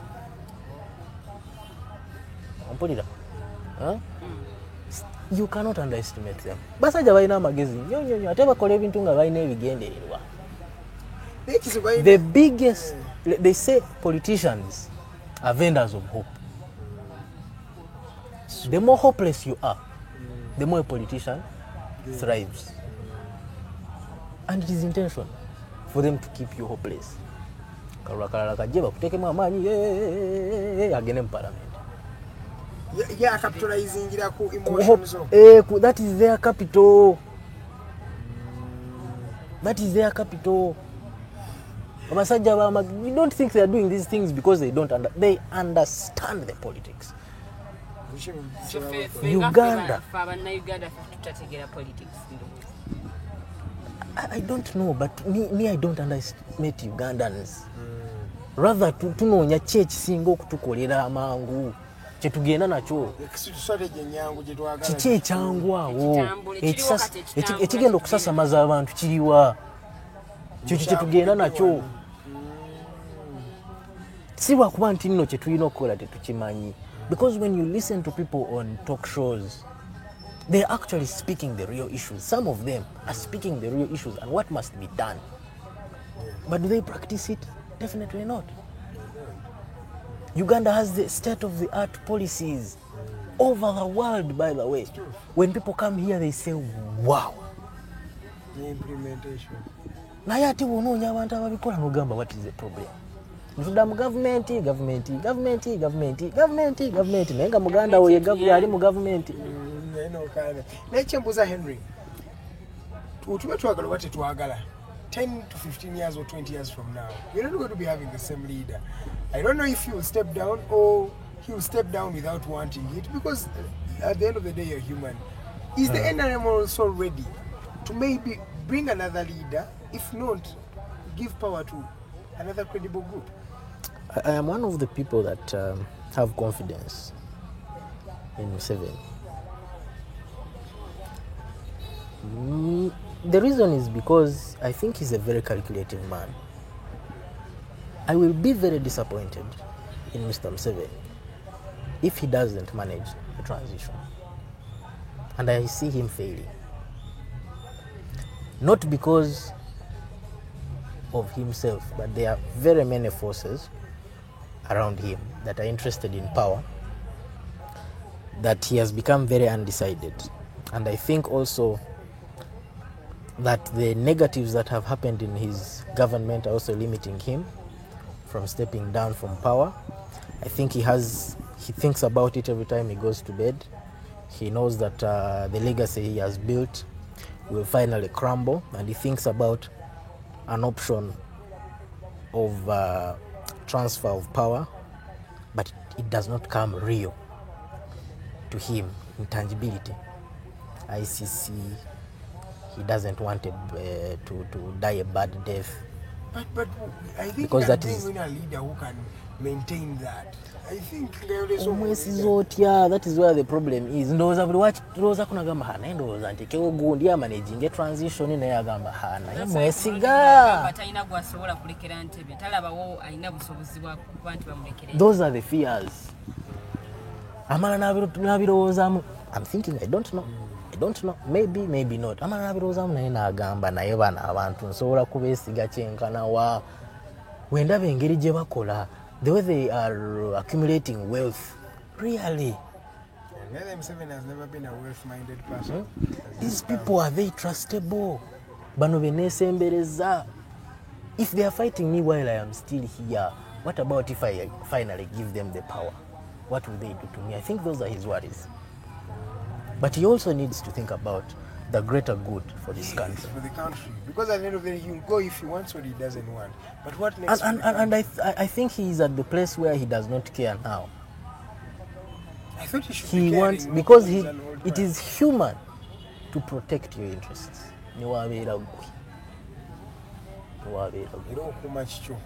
It is very human to protect your interests. If you appear at the Digitalk, the alternative, bagenda kukuba masasi. But you know that tomorrow you have an important show to do. It is going to change 1 million lives. What will be your first thought in your mind?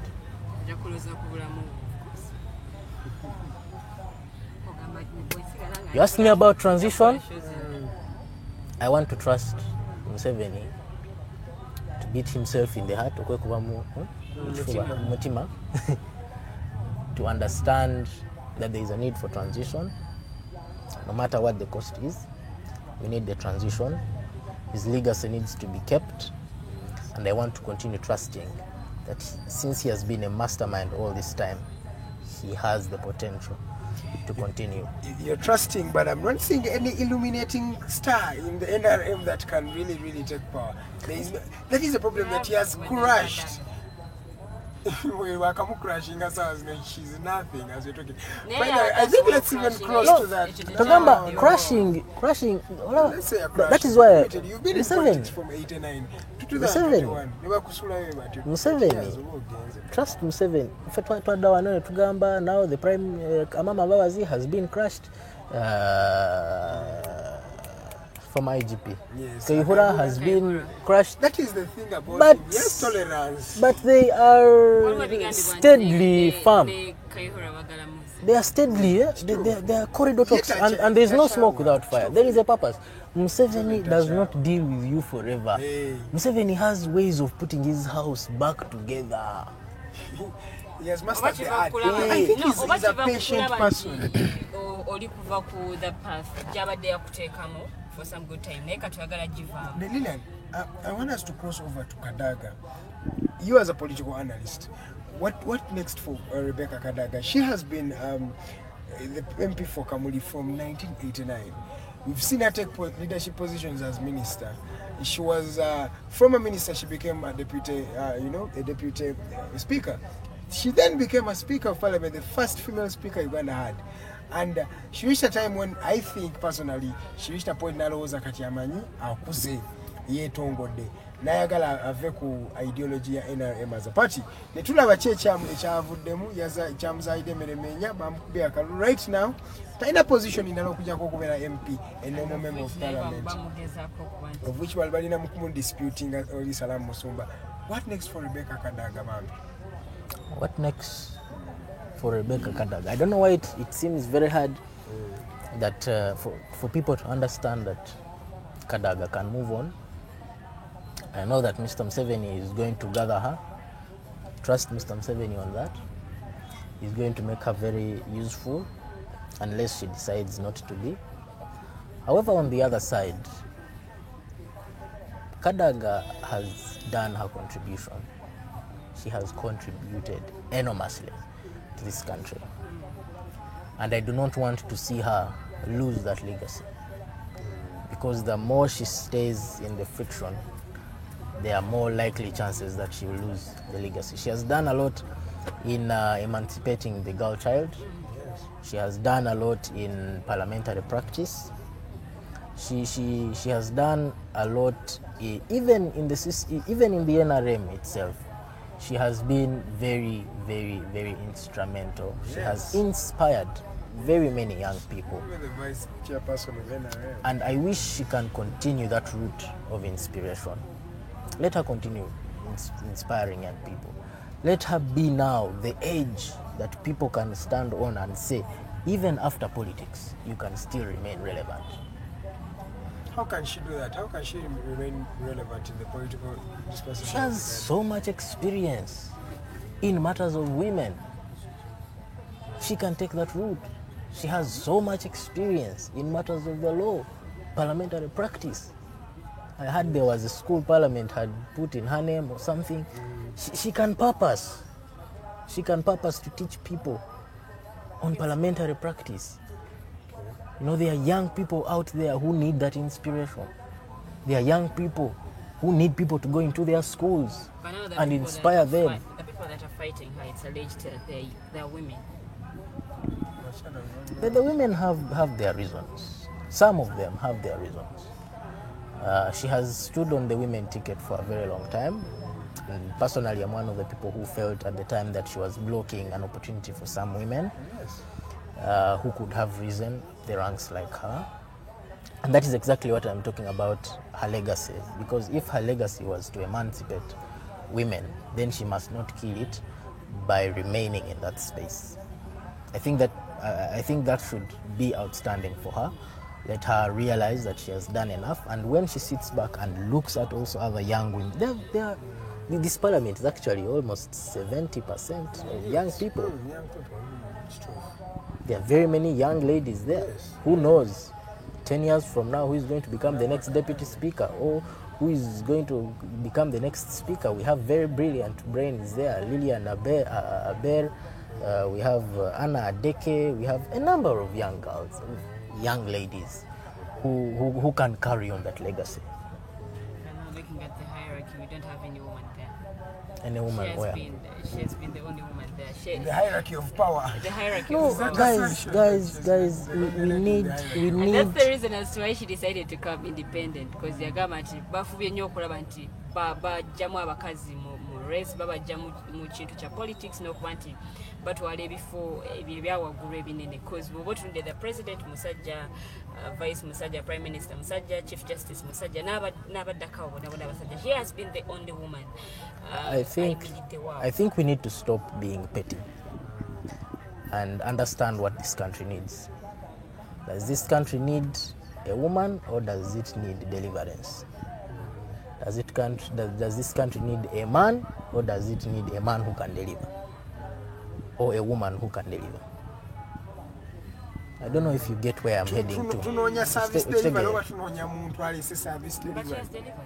Yes, she has delivered. For 31 years. But who said she's the only one who can deliver? Just like people are saying, who tells Mr. Museveni that he's the only one who can manage this country?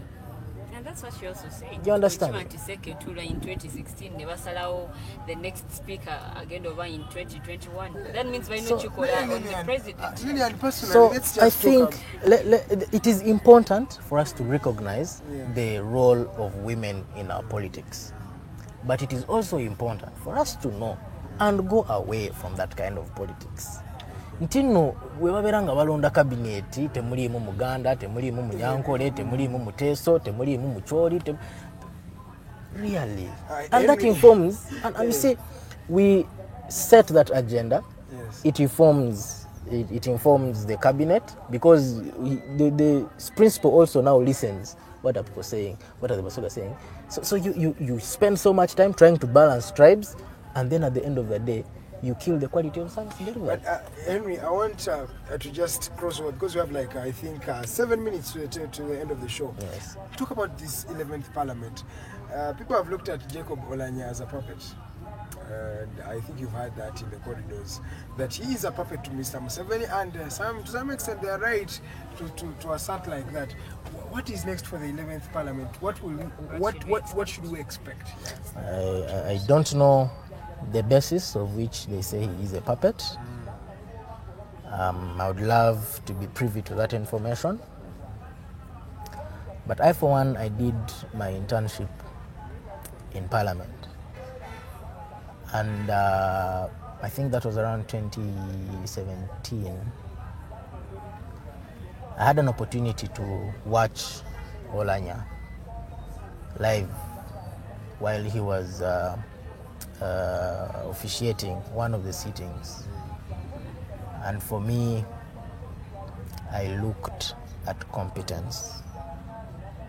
He has his way of controlling the House and controlling what happens on the agenda.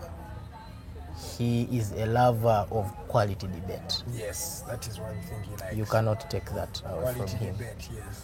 When you take the opportunity to speak, when you take the opportunity to speak, get straight to the point, outline the issue, and give space for other people. Anyway, we are talking about facts and quality debate.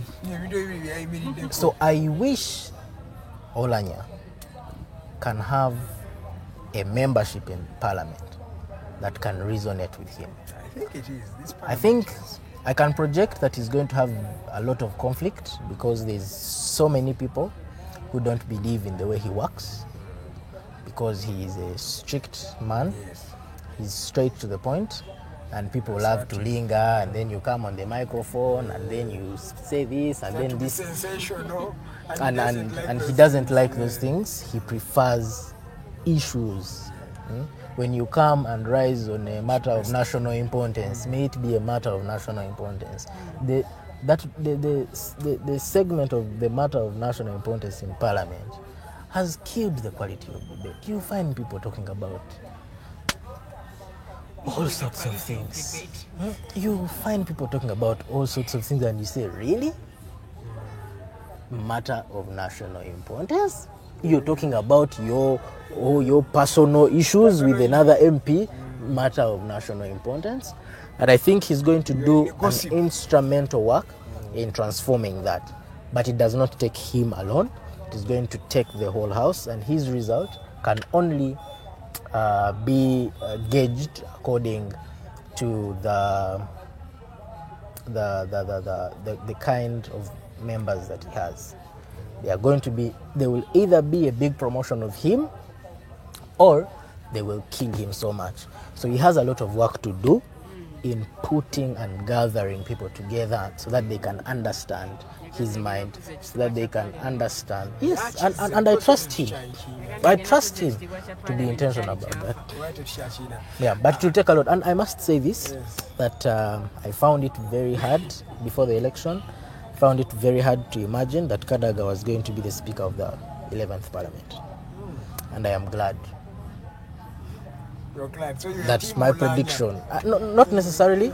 I'm just glad that my prediction came true. Yeah, I was also predicting the same, because I was looking at you going against President Museveni. That is the worst decision you can do. Because when the Central Executive Committee decides, that means the chairperson of the party, who is Museveni, has decided. And then you decide to point your guns at Museveni.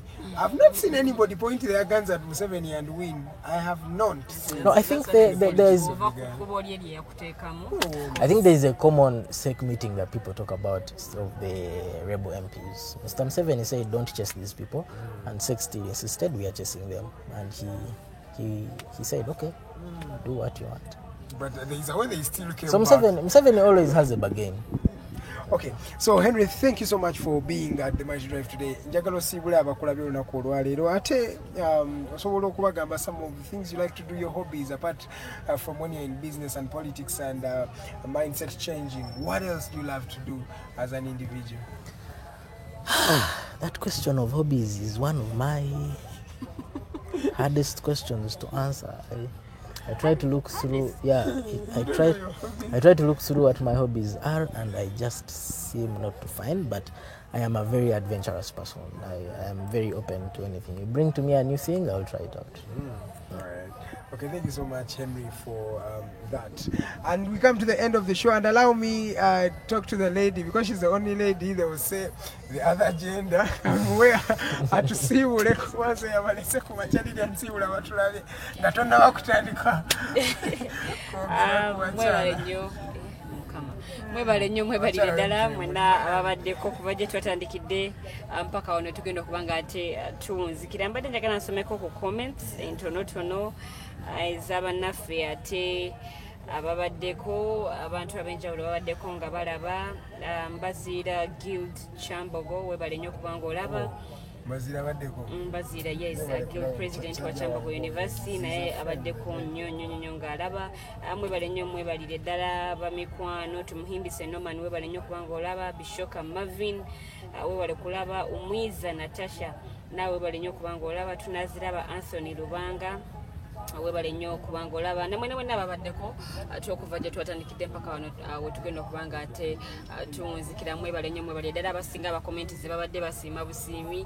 Naffe twagala okubebaza abawadde obudde bwammwe. Essaawa zino ebbiri nga mutaddeko ddata bamikwano, ekyo kiba ky'amaanyi nnyo ddala. Muyina ettoffaali ly'amaanyi nnyo lye mutadde okuba nti tuzimba eggwanga lyaffe Uganda awamu ne bannayuganda, okwongera okuba nti munnange bamanya ebintu ate ebibabeera batamanyi. Kyova olaba affe wetuli nnyo okuba nga tukuweereza nga the alternative digital. Amanya nze Mumbejjabwede Lilian, akoze ne munnange Edgar Matthew Karuhanga, mugenyi waffe abadde mwami Henry Mushambo, ate nga abadde producer for olwaleero ye mukyala Elizabeth Musitwa. Omwami Rogers Tulyahabwe yabadde ku kamera, leero simwise mukyala. Mwami Mukosa Arnold Anthony yabadde director, ate nga Jeremiah Muchiwi yabadde ku mukato, ate nga atuvuga okututuusawo tusinkanye omugenyi waffe olunaku olwaleero. Kambagalize olunaku olungi, mubeere bulungi, mweraba.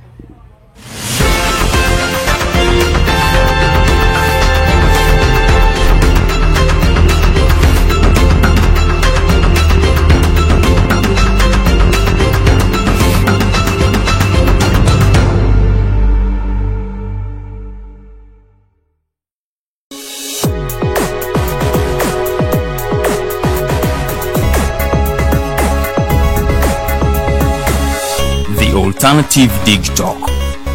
Real issues, real talk.